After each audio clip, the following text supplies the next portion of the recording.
Hello, everyone. I am on the road today, so I'm trying to get this report on Ukraine, all the latest news early, so that you'll have it. And the only problem with that usually is that I don't have as much time to correlate this with other events of the day. So we'll do our best, yeah? Okay.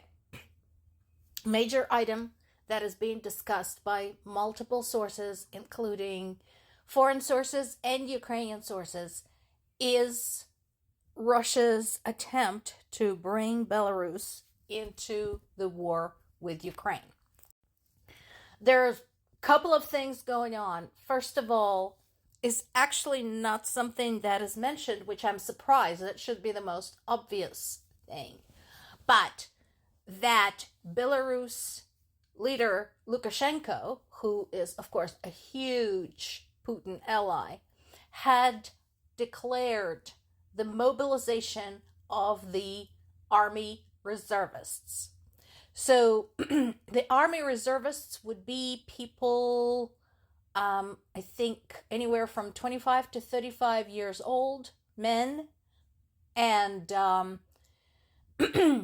what happens is this is very similar to how it was under the Soviet Union, is all the men who graduated from high school and either failed to enter a university or sometime after the university served 2 years in the army, and then they would have regular refreshers, so to speak, maybe every year or maybe every couple of years for like a week or two. So this is what we're talking about in terms of the contingent. Now, that is not necessarily something for Ukraine to be terribly concerned about, not yet. But they're keeping an eye on that. The army is not battle ready, not compared to the Ukrainians, who proved that they can fight like angry wolverines. But everybody agrees that having to rearrange the troops and having to pull any of Ukrainian forces away from the main front would be very damaging. The other stuff that is going on is the infrastructure. So basically, Lukashenko had ordered the repairs of the roads that are leading to Ukrainian border, the checking of the supply chain readiness, and so on and so forth. Now,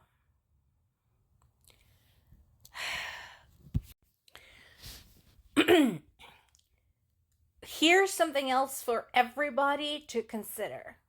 As usual, I encourage you to look at the map. Look at where Belarus sits. Belarus sits to the north of Ukraine. It shares its eastern border with Russia. To the north, Belarus has the Baltic states, and to the west, it has Poland. So, what I'm hoping is that all of those countries are watching and taking notes very carefully, because this is very close to home for them, particularly for the Baltic states. You know, Poland is already involved, and we know Baltic states have been very outspoken in their support of Ukraine, but at least they had all of Belarus sitting between them and the war theater. This is going to bring this to their threshold. And a better armed, militarized Belarus is doing no favors to anyone in that part of Europe. Now, here's the thing. Right now, while Belarus does have some sanction pressure for its collaboration with Russia, it's nowhere near as bad as sanctions against Russia. Are they going to want that to get worse? Remember, Belarus is a smaller country with a smaller population, smaller economy, and Lukashenko is nowhere near as smart as Putin. So, the question is going to be, is Lukashenko devoted enough to Putin to risk basically happening in Belarus what is currently happening to Russia? A complete dedication of all resources and all economic development to the war at the cost of everything else. Once again, Ukraine is offering its expertise after years of outsmarting Russia in the Black Sea. Ukraine is offering strategies for navigating places like Strait of Hormuz, trying to keep everybody safe. Also, something else, I'm sure a lot of people are thinking about it. Ukraine has underwater drones that have been used extremely successfully against Russian fleet. As the result, Russian fleet is now 1/3 of what it used to be before the war. I'm sure, while it is not said openly, people are thinking about it.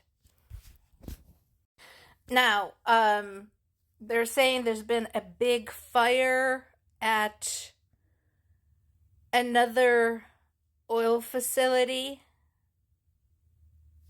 in the Krasnodar region that prompted 224 firefighters and 56 vehicles to come and try to put down the blaze in Tikhoretsk. They're not saying what exactly caused this mysterious fire. Likely it was another successful Ukraine operation or another successful act of sabotage by something like Atash, one of the underground organizations. Now, to Serbia. Serbia's Russian Russian-owned NAS oil company got a 60-day sanctions waiver from the U.S. Again, this is a betrayal. I'm sure the rest of the world is watching. This is more proof that under current administration, U.S. is not your friend.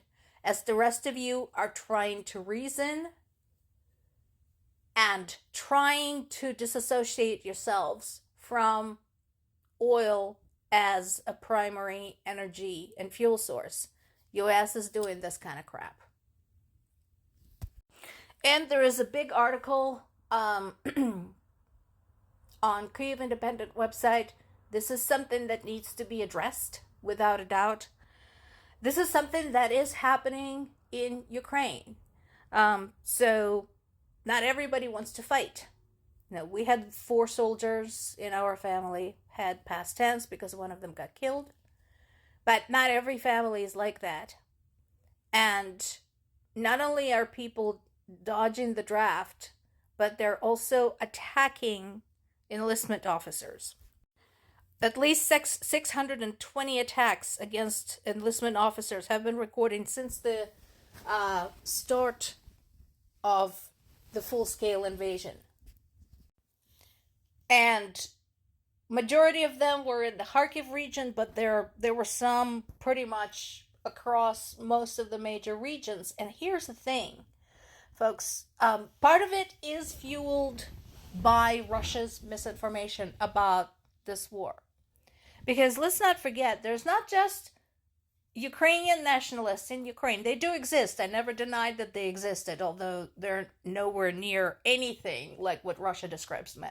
But they're also pro-Russian nationalists in Ukraine. And so Russia does have some spies and allies in Ukraine spreading misinformation and leading to these attacks. There were also reports of procedures violations by the recruitment officers. So this is a problem. And this is something to think about for Ukraine's allies. If you have to announce a draft, if you're attacked, will you be facing the same problems? More to